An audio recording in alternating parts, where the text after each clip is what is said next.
Yes, Lord. That we need thy spiritual leadership. And we pray, Lord, that you will fill our hearts. Yes, our inner being. Yes, with Lord. all the scriptures that are needed, Lord, so that the word of prophecy can come through, even through our lives. Father, Yes, we Lord. pray that you will bless this gathering together, so that each and every heart may be listening and understanding and have the power to walk the step that is needed until the coming of the Lord. Yes, Father, Lord. be with us this morning and touch our hearts as we hear the word of God. I pray in the name of Jesus Christ. Amen. Yes, Lord. Thank you, dear Lord. Amen. All right. Now, we've tried to break this up into 3 particular settings this morning also, and in the morning we'll do our best to finish it up. And the reason yesterday morning I used the little story about what happened back years ago in the Old West, I didn't relate that. But you can read a lot of legendary things of that era. But that was supposed to have been one that actually happened. And it just goes to show, as long as the devil is allowed to rule within the realm of carnal people, unsaved, unregenerated, there's always going to be those devils that will use carnal man to make life miserable for people who want to try to be decent, respectable, neighbors, friendly, and such. And it just seems God always uses some man, just as he did David of old. David was a man that was not well liked by a lot of the Israelite people. Even the royal family, Saul, when it proved out that he was a man of bravery, Saul became jealous and set about many times to try to do away with him. In fact, it forced him to go down into the wilderness and run around with the underworld characters. But out of that, God lifted him out of there and used him to lead Israel into one of the greatest eras of victory. In fact, he established their borders so that his son, King Solomon, that picked up his reign, ruled for 40 years. There was no wars. Israel enjoyed the best of prosperity. And that's why I used that story to get the setting. We are close to the end of time. We're not here to set particular minutes, dates, or anything. But we realize this: God has put a yardstick in his word. And that yardstick is not there for just mere say. I've said this many times, that the children of Israel of old that had spent time in Babylon, who had been watching the Daniel prophecy of the 70 weeks, they should have told within at least a 10-year period or proximity when their Messiah would have been on the scene. But isn't it strange? The whole entire nation was completely ignorant, except a few down to earth people that was not esteemed as important. The same way today. The religious big shots, the rabbis, the scholars, the elders, sure, they probably in the synagogues had read the Daniel time and time again. But did that help them? No, because they were without a revelation. And we, as Gentile Christians, are facing toward the end. I used that little Showdown and Sundown. 6,000 years of human government. Most of us been under the leadership of Satan. Look at the bloodshed, the wars. The many people that have been absolutely butchered and tortured, used to build man, carnal man's empires. The showdown is just ahead. As the sun goes down on 6,000 years, it's a 6 dispensational days. Jesus Christ is coming. And he's the great hero. And I'm thankful that he has included you and I with him. If we can see ourselves with him and see ourselves taking his side as he took our place at Calvary. So this morning now, we're going to approach this from this standpoint. Yesterday, I tried to divide the thing. The beast of Revelations 13, yes, the beastly geographical, political, social system is already in place, been restored. In fact, the army of that system has just had its first exercise. All they need now, just a little more time, and the man of sin will be introduced. Some necessity in world affairs will force that to the front. Now, and then we brought out, over here is when Christ comes. Here is where all the whole world, kings, the beast, every spirit that has massed itself together and begin to arrogantly boast. We defy this thing of the coming of Jesus Christ. We will not tolerate it nor allow it. There's a man on the TV, somebody called him, began to tell him what was wrong, and that he believed in the soon coming of Jesus Christ. The host shut him off right now. Said, I don't want a part of that fanaticism. And that's the way the modern educated news media looks at you today. Oh, you're that bunch of crazy fanatics that believes in the second coming of Christ. Yes, we do. That's our hope, that's our goal, and that is our aim.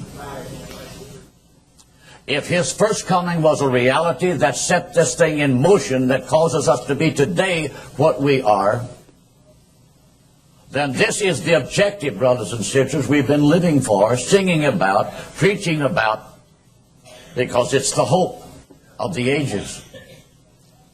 And I have to believe the sun is getting ready to go down. It's casting its evening shadows across the horizon of time. Now then, over here is where that spirit of atheism, no God, arrogantly defy him. Can't you just picture man with all the military technology today, the jets, laser weapons, atomic weapons, you name it, biological. They got it. And here they think they're so powerful that they can defy and resist the coming of Christ. When heaven is opened, there he is. What a scene. Jet airplanes sitting on the runways. But the Bible tells us, out of his mouth goes a sharp two-edged sword. That's not a preaching, but it's the word of judgment. And I have to say, he's going to be equipped with all the power of heaven to bring an end to this monstrosity of materialism, humanism, demonism, and you talk about a Star Wars program. That's why them 75 days up there. A lot of people are going to have different ideas what they're for. Well, you're not too far away from them. We're closer to them than probably a lot of people would like to think. But there's one thing sure. That 75 days is nothing for you and I to worry about if we're on the winning side. But it's going to be a terrible scene, brothers and sisters, for a lot of people in the world who have just played around and never thought those things was interesting. Now, we want to go in this morning into this subject to see another picture that we've got to bring up to the time factor. We know this. Some years ago, there was a war in Europe. The whole world was disturbed and shook by it. 6 million Jews was butchered and slaughtered. Even agnostics and critics today defy the fact. I deny the fact that there were 6 million Jews. There was, because there's villages today throughout Europe. I've heard them say you could go to the cemeteries.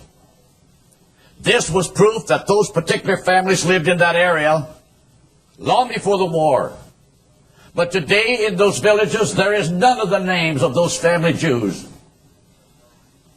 They were exterminated, brought to an end. Now, I've heard preachers through the years, they'll preach on Daniel 9:27. Well, that's part of it. Paul's revelation in 2 Thessalonians concerning the coming of the Lord and the day of the coming of the Lord and our gathering together unto him. Paul gets a revelation there that there's a certain time factor for that thing to be manifested.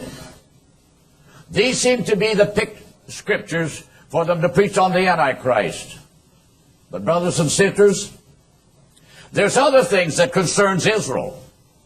And I have heard preachers actually say, the Antichrist will allow Israel, through the covenant that's made, to build their temple. That's not a fact at all. That's a mere assumption without a revelation. We're going to deal this morning, brothers and sisters, and we're going to go into this era of time here. This is 1997. That's when we made the chart. But somewhere, brothers and sisters, we're moving closer to this point, where that week of Daniel has to begin. We know this, once it is beginning, it necessitates that the man of sin has now been projected to the front. Israel, as a nation, will absolutely be compelled to do something in the Middle East that the world is not even aware of. A lot of people think, for some reason or other, Israel's just going to coast along, submit her head to be butchered. No. Actually, spiritually, right now, Israel's not even ready for the two prophets. Even though time factor, they're close to that era. But God's getting ready to do something through Israel to set the stage for the two prophets. This necessitates then for you and I to have a little understanding how these scriptures all fit in here so uniquely. They're all written over there. I'm not dealing with them all. I'm just taking this morning to bring Israel up to time factor and then take it on into the week. Bring it to the tribulation. And then tomorrow, brothers and sisters, we want to take all of that and blend it together as it all goes through the tribulation period and watch the judgment of God strike this thing, bring it to an end. It'll help us to understand the picture better. Now, Israel, her leadership, is not spiritually oriented. I've read the articles of the Zionist movement. They don't want a leader today that is really a deep spiritual-oriented man. They've got certain politicians, they believe certain things of the Torah. Well, you can read the first 5 books of the Bible until you're gray-headed. That's not going to help you for the last days at all. If you have no interest in the prophets that spoke of the things that's going to take place in these latter days, then brothers and sisters, they will be walking down the road of life blindfolded. This is why then, there's got to be a time in the program of God for all these things to absolutely fall in place. And I want to begin this morning. We Gentile Christians have worried. We've pawed the dirt like a spirited horse because we want to hurry this thing up. I remember back years ago when Brother Branham was still here, especially that night he preached on the 7th seal. Really, it made you feel like somewhere within the next 3, 4, 5 years, that angel we see in Revelations 10 will literally now be on earth with the scroll, with the seals all broken. The rapture must take place. And people felt then, really we're just right at the threshold of the coming of Christ. But now I look back after his death, which is 34 years. And that seventh seal has not been broke yet. Neither has the thunder sounded. Actually, in that respect, we know no more now in respect to that than we did then. But this goes to show God's got a time factor for everything. And I have to say, look at all these young people. We're not born yet 34 years ago. Who wants to deny them an opportunity to be part of the kingdom of God? I have to say, God's still the architect, and he's the master of the whole thing. But now then, let's turn into the book of Micah. We can say this, brothers and sisters, irregardless how we look at the whole picture, God has a time marked for everything. And I'm going to start reading here. Verse 11. Irregardless how we want to look at, it's time to build the temple, it's time to do this or that. Actually, right now, brothers and sisters, if you was to step over there in Israel, while the Palestinian Arabs are so hostile in their Islamic belief against the Jewish people and them being in the same land, you would have a hard time mentioning the reality of the temple being built. You would be opposed right off. But now then, when we look at this, this gives us the fact that there is a time in the mind of God, that time is to go in motion. Now it says in the 11th verse, in the day that thy walls are to be built. I want to express it in this manner. When the time comes for the walls of the temple to be built and the old walled city to be renovated, that means God's going to let it be rebuilt, renovated to get it ready for the reign of the Messiah in the millennium reign. It would be utterly impossible for you to go over there and try to influence a lot of people. It ought to be built now. Well, brothers and sisters, you would wind up with a lot of problems. But when the time in the mind of God comes, God is a God. He will move back every opposition, every cloud there is, to make a way for this to be a fact. In that day shall the decree be far removed. That decree is what you read about in Deuteronomy, the 28th chapter. While they were still on the other side of the Jordan, had not yet crossed over, God spoke one of the last warnings they ever got. When it comes to pass that after I brought you into the land, if you walk in my laws, my statutes, and my commandments and things, I will take great pleasure. But the day you turn your back, and you will no longer observe this or that, God says, I will take great pleasure in cursing you. He continued to say, I'll scatter you to the ends of the earth. And the day will come when you will say, would to God it was evening. When morning comes, or when the evening comes, would to God it was morning. Now then, that actually came about, brothers and sisters, when the Babylonians, in their first invasion, began this decree. And for 2,000 years, brothers and sisters, Israel has lived under fear, servitude, denied, rejected. Now then, but this decree has its limitations. You can take it to Jeremiah, the 30th chapter. It speaks there in the day when the yoke is going to be broken, which means from that day on, no nation will ever be allowed by God to oppress Israel anymore. Because thou art my heritage. You're the apple of my eye. Thy walls are continually before me. Though a man may forget his child, yet God will not forget his people. So therefore, in the mind of God, and I have to believe, We are moving rapidly towards that decree being removed. Now, as I go into this, don't forget, brothers and sisters, in the days of Joshua, when they crossed Israel, God gave them their first opportunity to face the largest Canaanite camp of heathens there was. That ancient city of Jericho that had the most unimpregnable walls to tear down. Giants on the walls, walking, defying that bunch of fanatics that's been out there wandering all over the desert and the wilderness for 40 long years.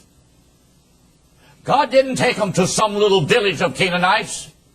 He took them right to the largest Canaanite inhabited military stronghold there was.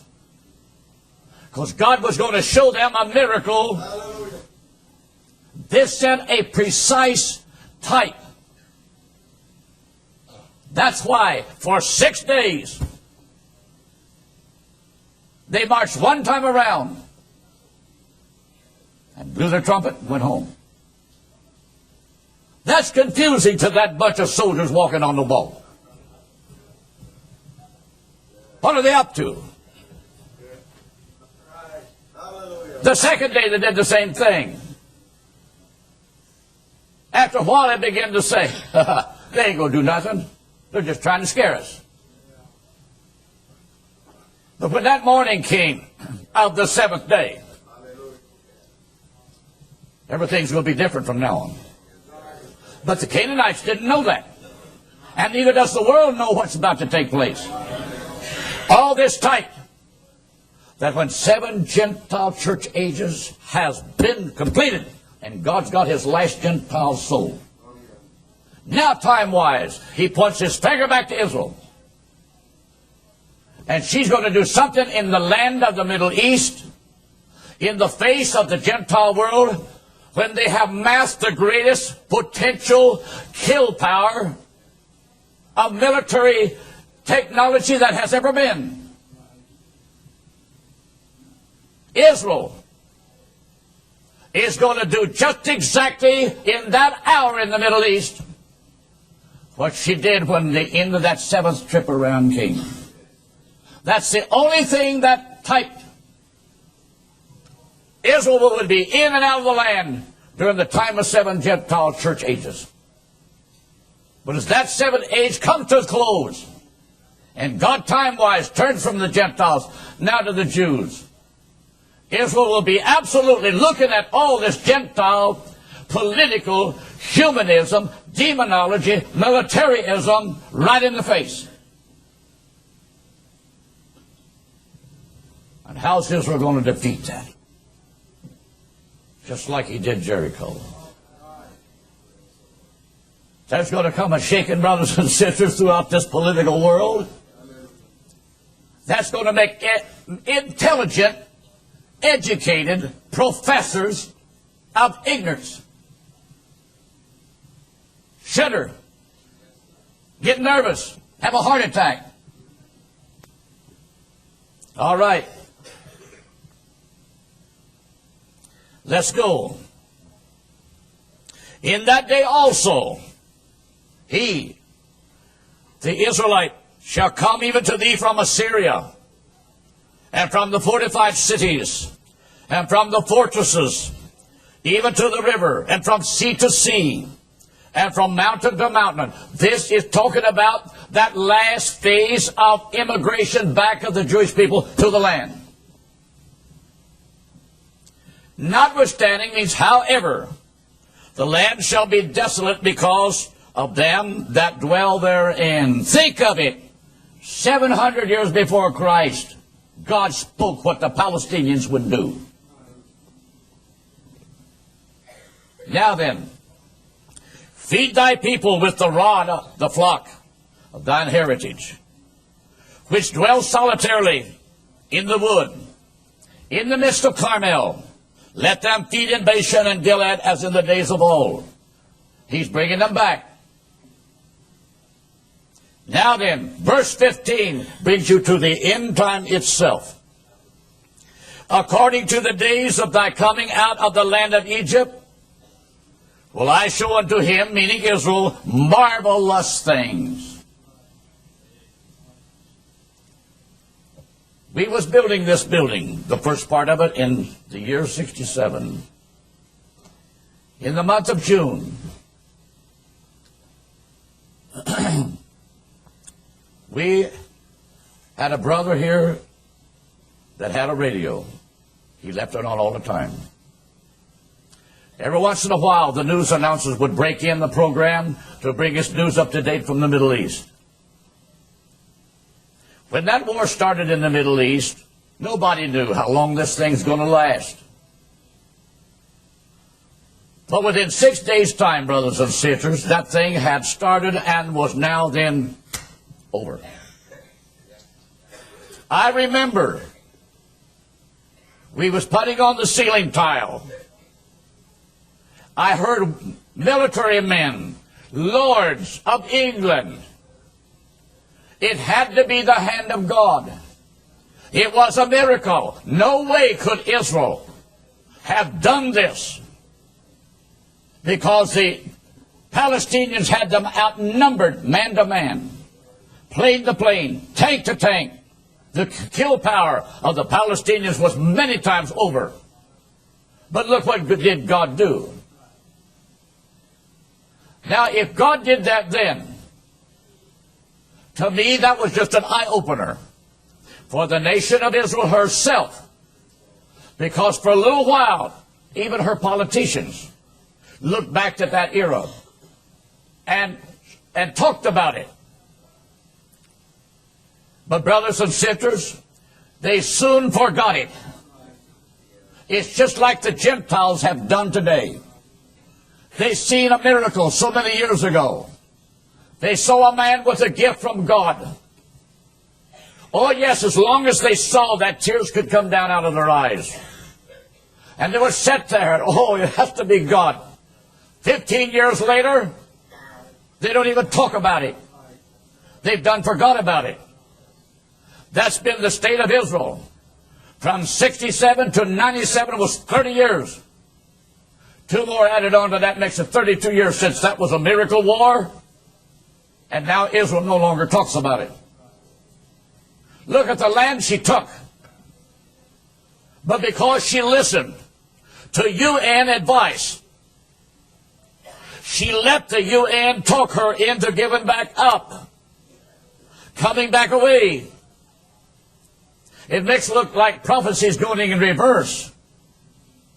But nevertheless, she keeps submitting to that UN dictatorial spirit because she wants to live in peace. And a lot of the immigrant Jews that have moved back, they're ready to say, oh, let's give up to have peace. That's just the opposite of what they should have done. But nevertheless, you have got to absolutely look at the political leadership of Israel. She is not a spiritual leadership.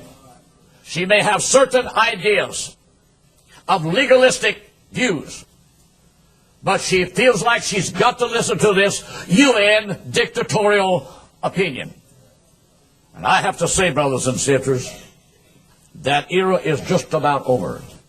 Because as the time comes for Israel to accomplish what the Bible says, not what UN says, then we're going to see a altogether different picture developing in the Middle East. So as we read here now, yes, according to the days of thy coming out of the land of Egypt, will I show unto him, Israel, marvelous things. The nations shall see and be confounded. And I have to say this morning, young people, you've never maybe seen a war. Maybe some of you can remember the Gulf War. That's about the first time, really, it brought the scene from the battlefield right into your living room. Maybe to a young child, that's not interesting.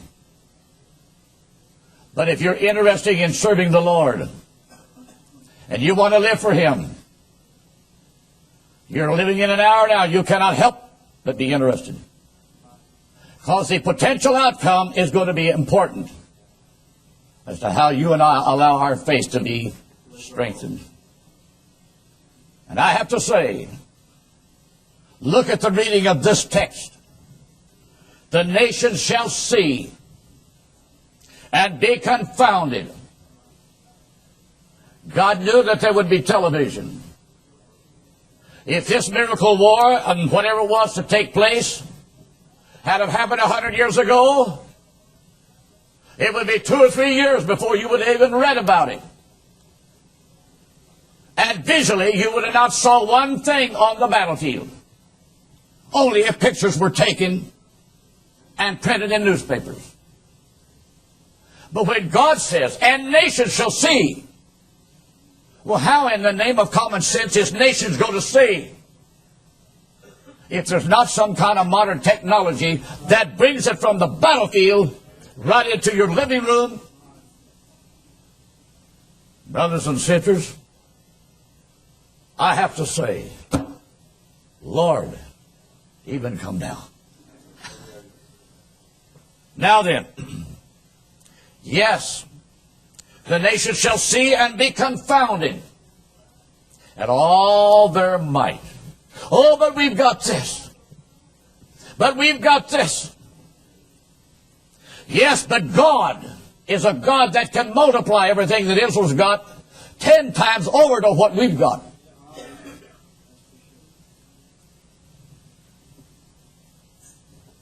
Yes, they shall lay their hand upon their mouth. That's an expression. My God, I didn't know it was going to be like this. Bill Clinton, our last president, he is so power crazed. This Bosnia war, it makes him feel my agenda is right on schedule. I have proved to the world that we're not going to stand back and watch minorities oppressed by other nations. So he's probably saying to Israel in an indirect way, you're next. You mind what we say? You move to what we tell you? You give up what we ask you to do? Or we're coming after you next. And I have to say, brothers and sisters, if that TV is on the blink, get it repaired. I say that from a humor standpoint. And I say to the college professors today, if the first session of college has just opened up, be sure you have a big monitoring screen somewhere. Because when this thing does blow, God's going to do it in such a way, He's going to force the world to take a look at His power. The world didn't see it when they came through the wilderness. But when them spies made that crossing late in the evening and come to the city of Jericho, and they had crept into the city, and we hear them talking to Rahab. What was the word then in Jericho? Rahab says these words, we heard what your God did for you at the Red Sea. They're going to be able to say, we've read from the Bible what He did for you 3,500 years ago. But now God's going to let them look at it, see it for themselves, and they won't have to get on an airplane to go to the battlefield. They're going to sit with themselves. She said, when we heard it, our hearts did melt within us. If God can do that then, I believe He's going to do it again. What's He up to? He's doing it, brothers and sisters, number one, to open the eyes of a few blind Israelis who can say, I'm a Jew. Well, so what? I'm Abraham's seed. So what? But if you don't believe a thing in this book, and that the God that you're supposed to serve is able to fulfill it, what are you doing in that land? You're trying to be legalistic, but not realistic. Because God didn't call you to be a race of people, to just sit around and play with dollar bills and the stock market, and to say this land is ours. God could have given it to the Mohammedan Indians, but it belongs to Israel. And while God brought her back, He's got another move of immigrants to come back. And I want you to know, when they come back, they're going to finish up of what all the nation of Israel, both the 10 tribes and the 2 southern tribes, consist of. UN will have nothing to do with it. That's why I choose this as the centerpiece in the day. And we're approaching that time.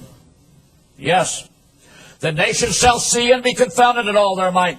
They shall lay their hand upon their mouth. Their ears shall be deaf. They shall lick the dust like a serpent. I'd like to see Bill Clinton have to get on his knees. Lord, I'm sorry about Lewinsky. God, please help me.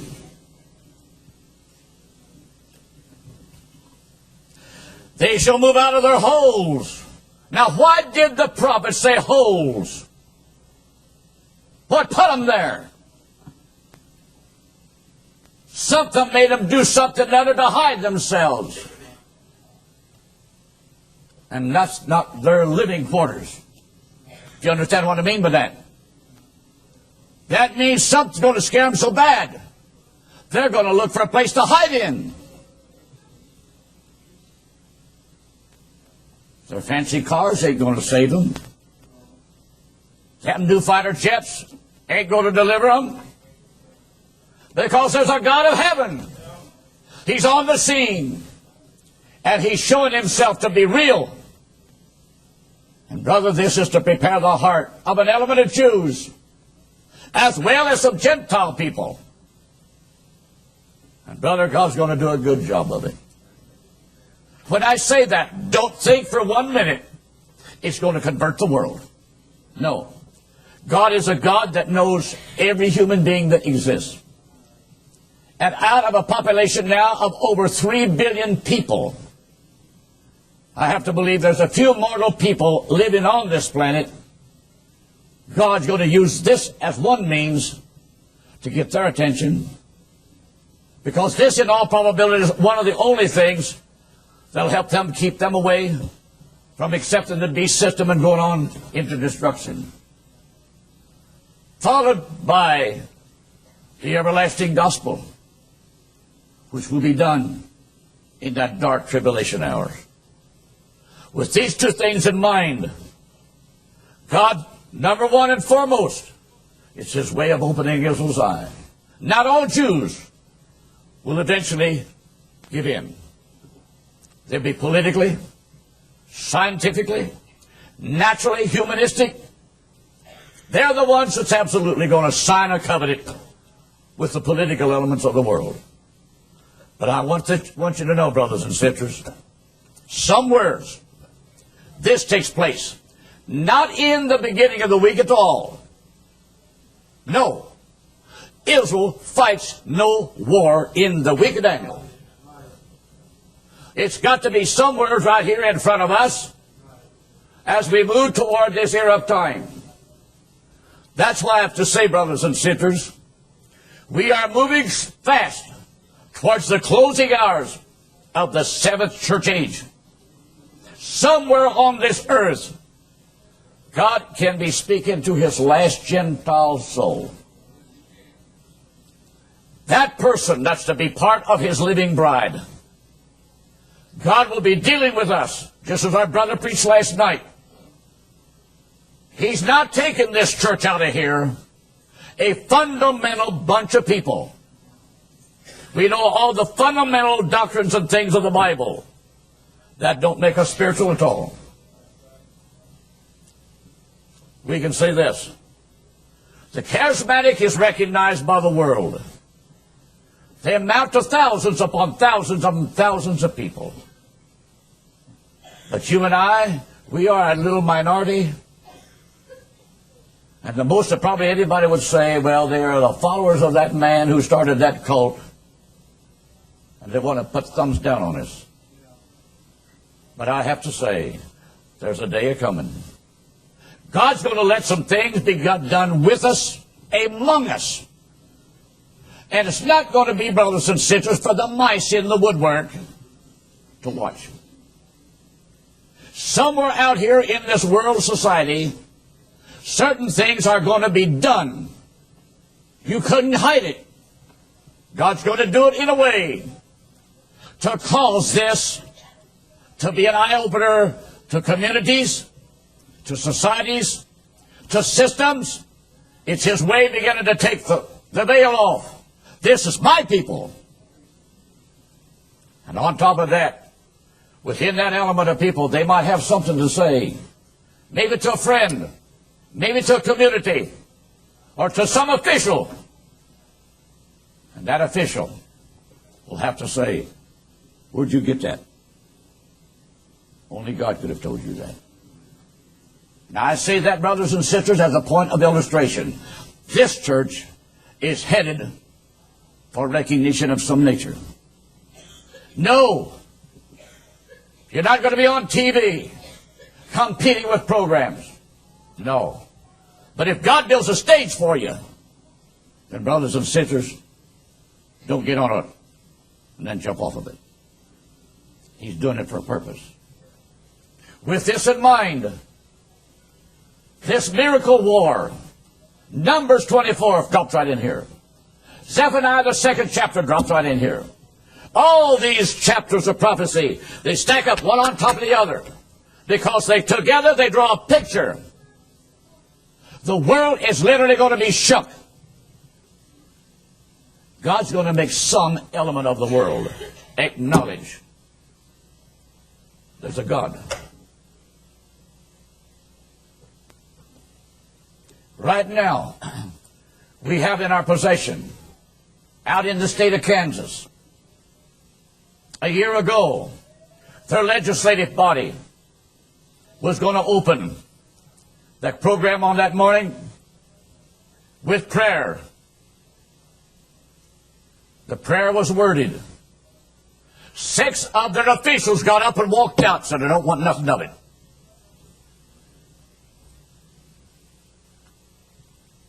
That's not an antichrist spirit. That's an anti-God spirit. Atheism. That's why, brothers and sisters, all that spirit takes its place right here at the coming of Christ and the coming of the bride.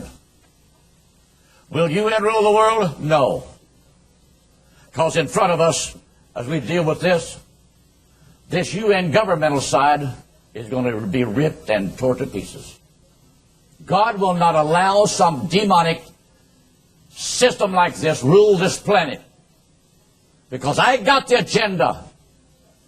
Brothers and sisters, if the UN was to go in power today and was to be allowed to be in power for 6 years, they will close every church house.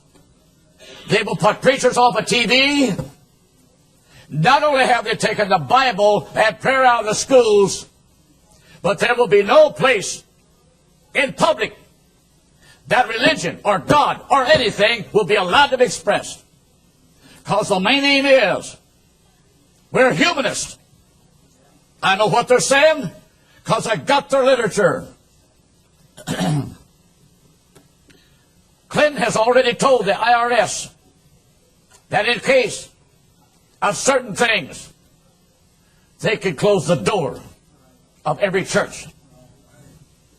They will only allow, we will say, lukewarm churches that want to preach a worldly program, and that will coexist and go along with them. With these things in mind, we see then what would be a necessity for Israel to be used for a short interval of time to start this miraculous era. That's why when you take the 11th chapter of Isaiah, you take the 19th chapter of Isaiah, and you see there what God says about the Moabites, the Edomites, the Ammonites, and you see what he says about the Egyptians. It says in the 19th chapter, and Judah shall be a terror unto Egypt in that day. Not in the millennium, not in the tribulation period, but right here, just before the week starts. Notice what you read there. The outcome of that type of a war creates a shaking in the Arab Islamic world. Keep in mind, the Arabs are first cousins to the Jew. The Islamic religion started in 600 and something other. Since then, every Arab has been under that spell of Muhammad. They are a religion that is hostile, militaristic.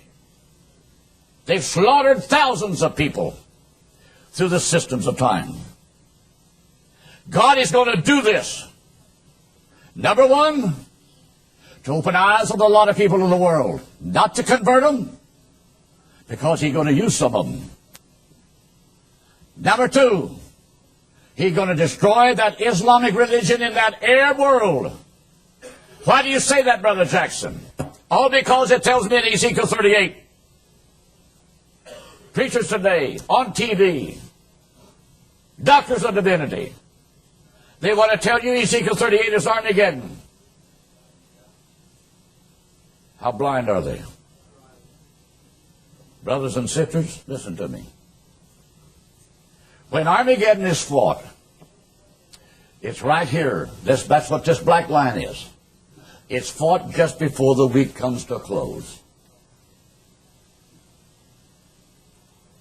And the spiritual Jew that has been awakened by the two prophets in the first part of the week have fled that land.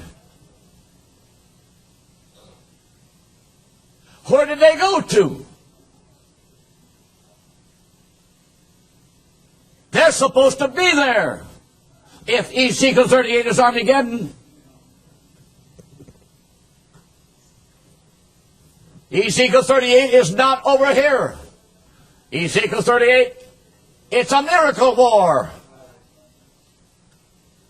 It's one of the last miraculous things that takes place in this short era of time. When Israel starts, it's absolutely like God just opened a bunch of mechanical doors. Once the miraculous era starts, it's just going to be one miracle after another, fulfilling scriptures. When you read that 19th chapter of Isaiah and look at it carefully, it's going to be of such a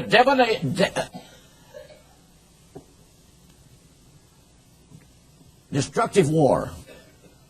It says, 5 cities in the land of Egypt will want to speak the language of Canaan. And Egypt will build a memorial on their border to the God of the Jew. And in the midst of the land, they will build an altar to the God of the Jew. That lets me know 90% of Egypt today is Islamic. So brothers and sisters, once God turns Israel loose, you can read this all through other scriptures. They will cross that Jordan River. They will hit the Ammonites, the Moabites, and the Edomites. All major prophets spoke of the day of judgment upon those nations. You can read it in Obadiah. And God says this: He will thrust His sword into Edom. And it will be thrust into Dedan. That's in Saudi Arabia.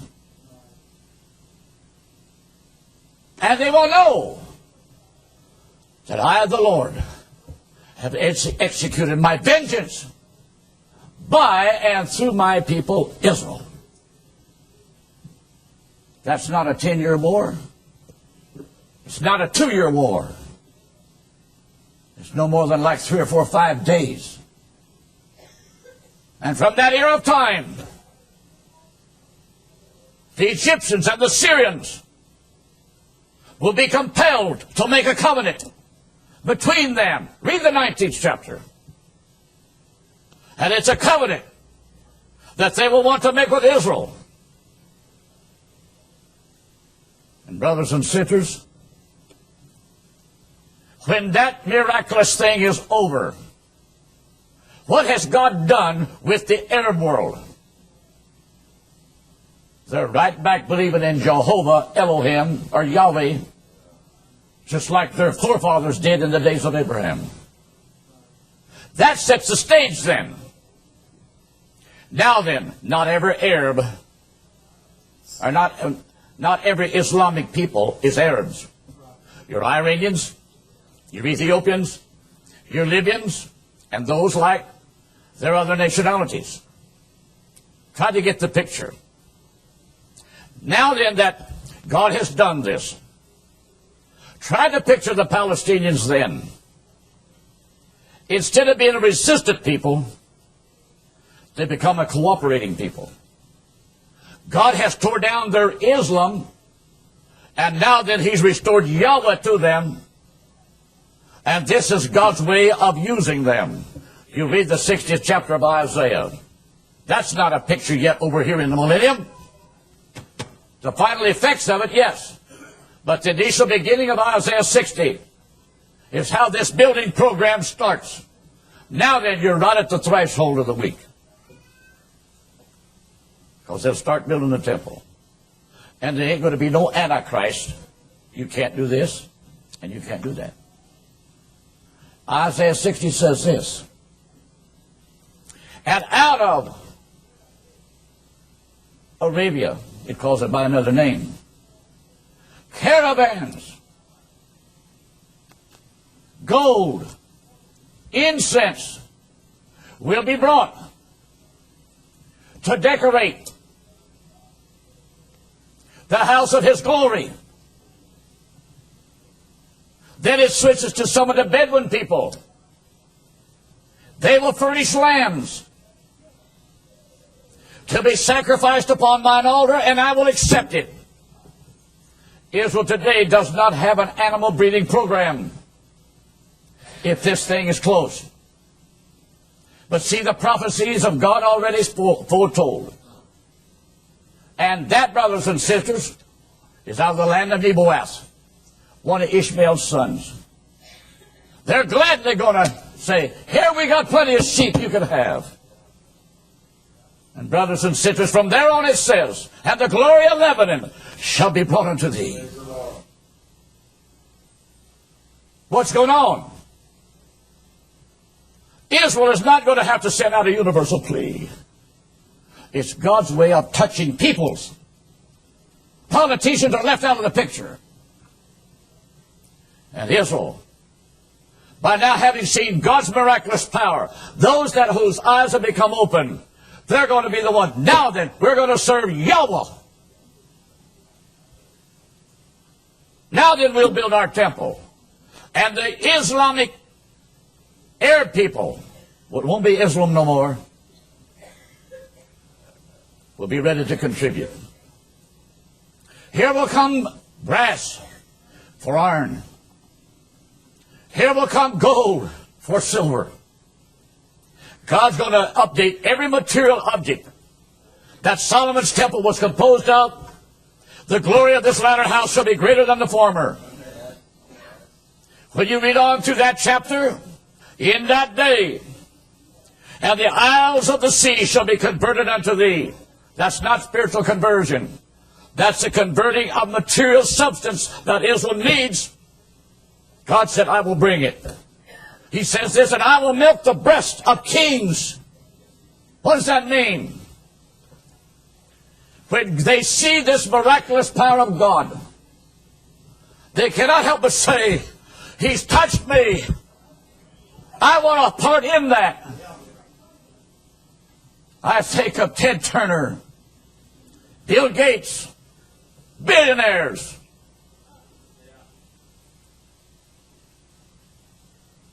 When this thing's over, Ted Turner, what do you say? He just dedicated $1 billion to the UN organization to be paid over a 10-year period. I hope he never gets it all paid. I hope God cuts that thing short. No wonder he said in Haggai, the 2nd chapter, the gold and the silver is mine, saith the Lord. That's when he said, and the glory of this latter house shall be greater than the former. God is not going to send around agents with baskets and hats. People throughout the world, wealthy people, because after all, it belongs to God in the first place. They wouldn't be rich if God hadn't permitted it. And if He needs it, He can touch a young heart and a young mind. And brothers and sisters, then I can see the nation of Iran. She's building U-2 rockets to be able to launch to hit Israel. Yes, I can see the rest of the Islamic world. That's when Russia and the rest of the Islamic will say to Russia, come on here, give us a chance to do what the rest of them didn't do. Now picture Ezekiel 38. Look at the little words. It tells you what it will be.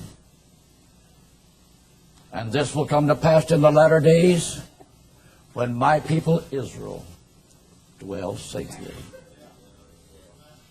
I got a video that tells me Israel's 50-year war.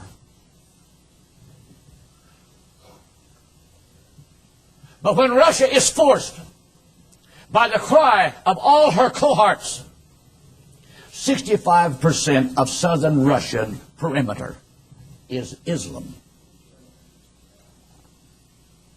Russia is compelled to sympathize with them. So when you read Ezekiel 38, it's not a war over here. It's not a war in here. It's not a war in here. It's God allowing Russia and the rest of that Islamic world a chance to do what they've been wanting to do. That says when He says, I will bring you down. Necessity compels it. So Russia will lay the strategy. That's not going to be all Russian troops.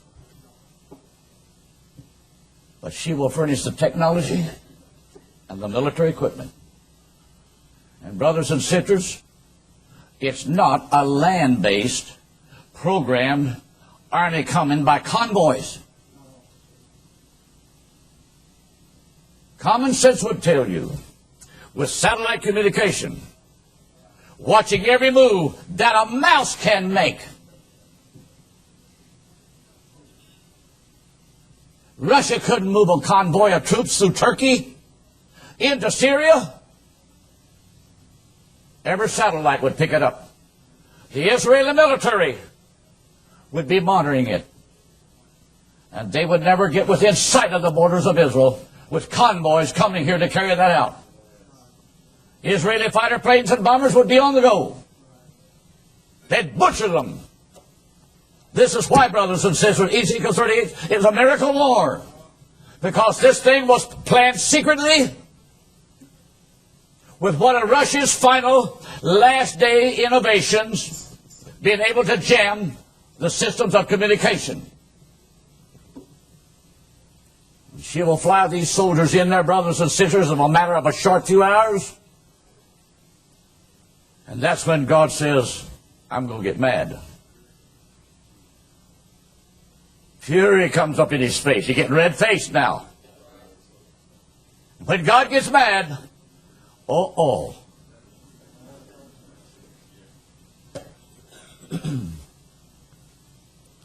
Israel, in fact, I have to believe, brothers and sisters, it happens at a precise time when Israel is the least expecting such a trap. This necessitates God to show himself. And I can see these giant cargo troop carriers coming in mass waves to drop hundreds and thousands of troops. And may I say this, when you make an airdrop, you drop enough of crated materials to afford those men so many hours of fighting right on the land before you then begin to establish supply lines earthwise. No wonder it says in Ezekiel 38 that they will be absolutely 7 years cleaning up the rubbish. 7 months cleaning up the dead. What an airdrop. But they never got a chance to fire one shot. There would be a shaking in the land of Israel, insomuch that the fish of the sea will feel him. And I have to say, brothers and sisters, that thing didn't even last 3 days. It lasted for a matter of a few short hours. But what a devastation it brought. It shocked the world again. Because there's been miracle after miracle after miracle. It's God's way of showing his power to a scientific, educated world of humanists that's done been under the control of the devil.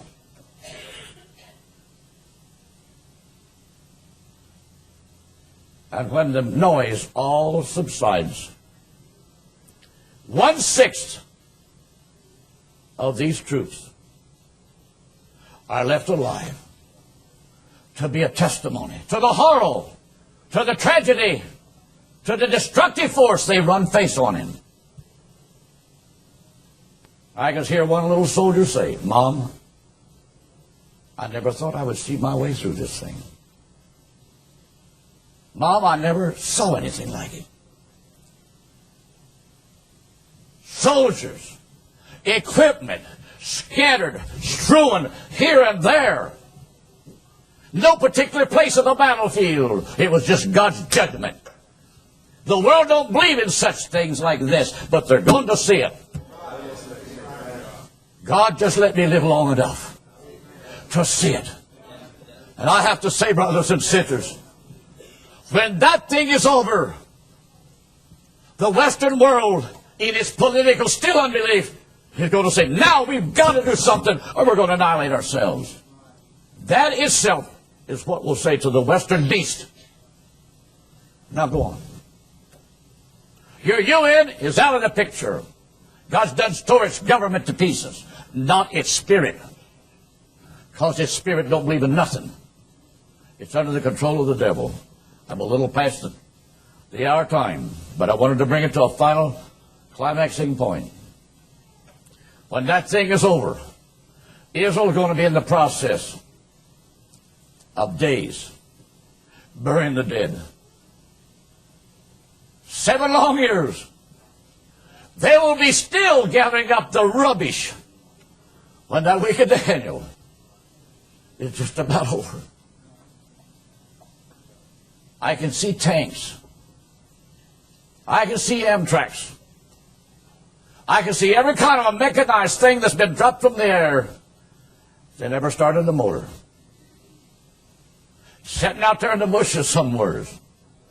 No particular place will they find the dead. When wars are fought on certain battlegrounds, when it's all over, usually the authorities knows where to go gather up the dead. But this is a complete opposite picture. When they have gathered the men out of the fields, then they start looking for them in the woods, hanging in trees. Brothers and sisters, Israel is well on her way now of going into the week of Daniel. The temple's in the making. The old city is being rebuilt. And Jews begin to wake up. And suddenly here 2 prophets comes on the scene. And they're going to begin to put a picture together for that nation they've never saw since the days of Moses.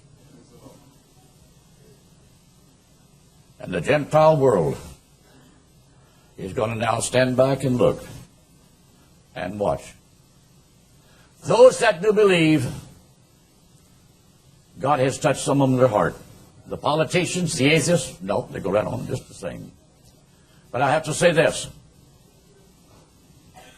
As that week begins to show itself, you and I are standing at the brink of a rapture. And just before that rapture is to take place, we look somehow or other for a revelation of when that 7th seal is opened. No, I don't think we're going to see any particular picture. But I believe there is somehow or other there's a means of communication that God's going to let some men here on this earth know that something took place. And when that happens, brothers and sisters, you and I are going to know what to say, how to say it. It's going to prepare our departure. That's why our brother was preaching that last night. You cannot just go on believing fundamental Baptists and Methodists and Presbyterians and Episcopalians. We're going to go out of here a supernatural, enlightened people. We're going to know it to be a fact because God has let us see it.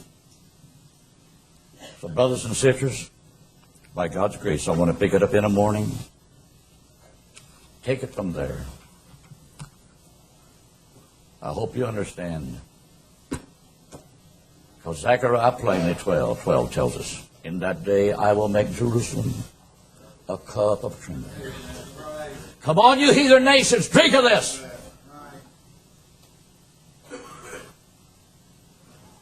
Heavenly Father, you're God. Your book is true.